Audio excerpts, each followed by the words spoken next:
Bismillahirrahmanirrahim. Assalamualaikum warahmatullahi wabarakatuh. Bani Israel memiliki kisah yang cukup panjang dan sering disebutkan di dalam Al-Quran. Ternyata, di dalam Al-Quran Allah Subhanahu wa Ta'ala menjanjikan 3 hal kepada Yahudi. Dari 3 janji itu, 2 telah terjadi dan 1 belum terjadi. Apa janji Allah Subhanahu wa Ta'ala untuk bangsa Yahudi? Yahudi merupakan suku bangsa yang merangkap sebagai agama.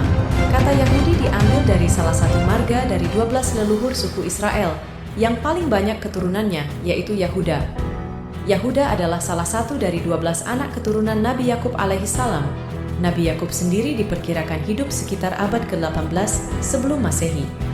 Nabi Yakub memiliki nama lain, yaitu Israel. Kata Israel sendiri terdiri dari 2 kata Isra yang artinya hamba, dan El yang artinya Tuhan. Dari uraian tersebut arti Israel adalah hamba Tuhan. Kemudian Allah mengutus banyak nabi kepada kaum ini, melebihi jumlahnya nabi yang diutus di tempat lain. Bani Israel adalah panggilan bagi kaum keturunan Israel atau Israel. Dalam Al-Quran, Yakub disebut dengan nama Israel, maka Bani Israel adalah anak cucu Yakub. Dalam Al-Quran, sejarah Bani Israel juga banyak diceritakan. Kaum ini disebut sebagai kaum yang diunggulkan dari umat yang lain. Janji Allah ini berlaku selama mereka berpegang kepada ajarannya. Dalam surat Al-Baqarah ayat 74, Allah berfirman, "Hai Bani Israel, ingatlah akan nikmatku yang telah aku anugerahkan kepadamu, dan ingatlah pula bahwasanya aku telah melebihkan kamu atas segala umat." Menurut tafsir Ibnu Katsir, alasan kaum ini memiliki keunggulan adalah karena Allah Subhanahu wa Ta'ala mengutus nabi-nabi dan menurunkan kitab-kitab kepada mereka. Israel sendiri merupakan nama lain Nabi Yakub alaihissalam, putra dari Nabi Ishak.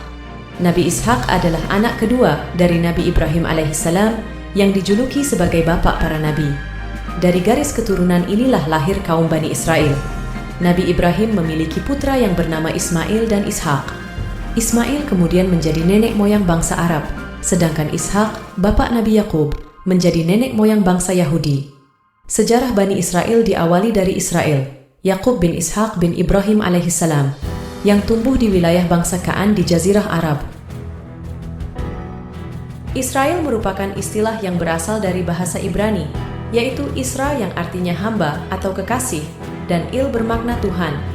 Jadi Israel adalah hamba Allah atau kekasih Allah. Dari keempat istrinya, Yakub memiliki 12 putra, yakni Ruben, Simeon, Lewi, Yehuda, Dan, Naftali, Gad, Asyer, Isakhar, Zebulon, Yusuf, dan Benyamin. Dan berikut 3 janji Allah untuk bangsa Yahudi.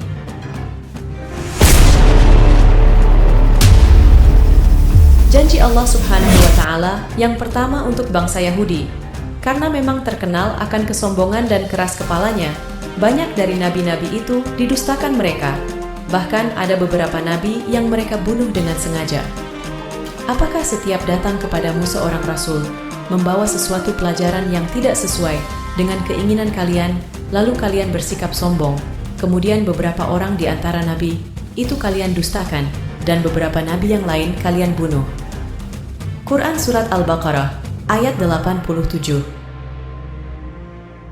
Bangsa ini juga dikatakan membunuh Isaiah, Zakaria, Yahya, dan nabi-nabi lainnya, padahal mereka tahu itu tidak dibenarkan.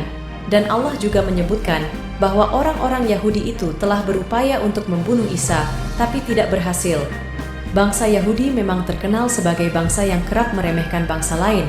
Mereka selalu menganggap bahwa bangsa merekalah yang terbaik dan paling unggul di bumi ini. Perilaku bangsa Yahudi ini ternyata bukan sekedar kebetulan, sebab Al-Quran telah menjelaskan tindak tanduk bangsa Yahudi. Dalam hal ini, Allah Subhanahu wa Ta'ala berfirman, "Dan telah kami tetapkan terhadap Bani Israel dalam kitab itu, sesungguhnya kamu, Bani Israel, akan membuat kerusakan di bumi ini 2 kali, dan pasti kamu akan menyombongkan diri dengan kesombongan yang besar. Maka apabila datang saat hukuman kejahatan yang pertama, dari kejahatan itu kami mendatangkan kepadamu hamba-hamba kami yang mempunyai kekuatan besar. Lalu mereka mencarimu keluar masuk kampung ke seluruh negeri, dan itulah ketetapan yang pasti terlaksana. Quran Surat Al-Isra ayat 4 dan 5. Ayat itu diturunkan di Mekah jauh sebelum kaum muslimin punya kekuatan di Madinah. Dalam catatan sejarah, bangsa Yahudi telah berkali-kali mengalami kehancuran sebelum datangnya Islam. Dulunya keberadaan bangsa Yahudi pernah hampir punah oleh kekuatan Babilonia dan Romawi. Ketika itu Yahudi ditaklukkan oleh Babilonia yang dipimpin oleh Raja Nebukadnezar. Kejadian itu terjadi sekitar abad ke-5 sebelum Masehi. Sedangkan penaklukan bangsa Romawi kepada bangsa Yahudi terjadi antara 66 hingga 135 Masehi. Sebagaimana dalam firman Allah Subhanahu wa Ta'ala, Dialah yang mengeluarkan orang-orang kafir di antara ahli kitab dari kampung-kampung mereka. Pada saat pengusiran pertama kamu tidak menyangka bahwa mereka akan keluar, dan mereka pun yakin bahwa benteng-benteng mereka dapat mempertahankan mereka dari siksa Allah. Maka Allah mendatangkan kepada mereka hukuman dari arah yang tidak mereka sangka-sangka. Dan Allah melemparkan ketakutan dalam hati mereka. Mereka memusnahkan rumah-rumah mereka dengan tangan mereka sendiri dan tangan orang-orang mukmin. Maka ambillah kejadian itu untuk menjadi pelajaran, wahai orang-orang yang mempunyai pandangan. Quran Surat Al-Hasyr ayat 2. Pengusiran dan kehancuran bangsa Yahudi yang pertama kali mengakibatkan orang-orang Yahudi terpecah dan tersebar ke seluruh penjuru negeri.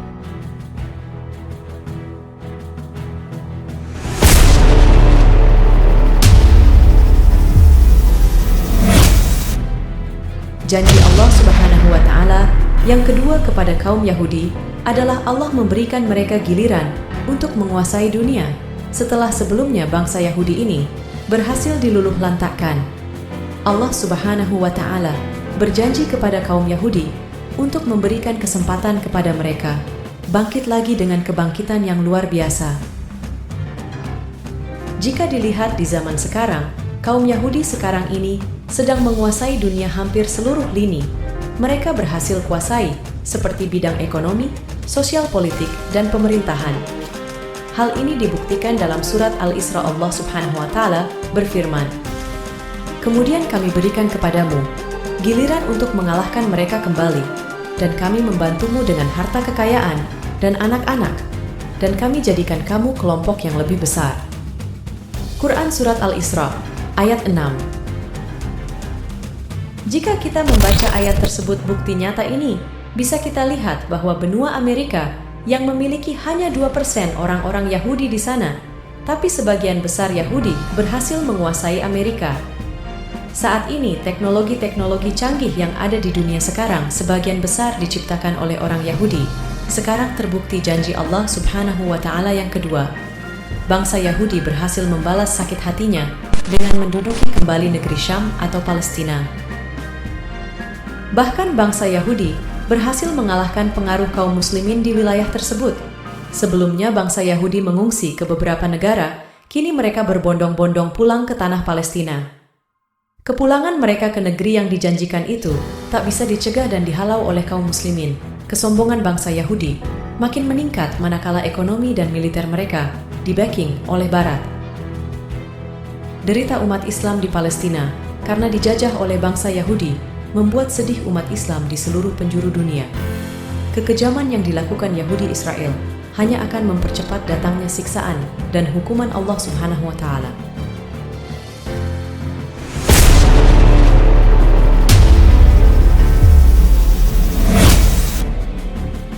Janji Allah yang ketiga untuk bangsa Yahudi. Hal ini sebagaimana yang telah dijanjikan Allah yang dijelaskan di dalam Al-Quran. Jika kamu berbuat baik, berarti kamu berbuat baik bagi dirimu sendiri. Jika kamu berbuat jahat, maka kejahatan itu bagi dirimu sendiri.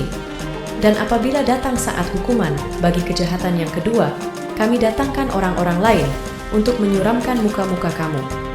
Dan mereka masuk ke dalam masjid, sebagaimana musuh-musuhmu memasuki pada kali pertama, dan untuk membinasakan sehabis-habisnya apa saja yang mereka kuasai. Quran Surat Al-Isra ayat 7.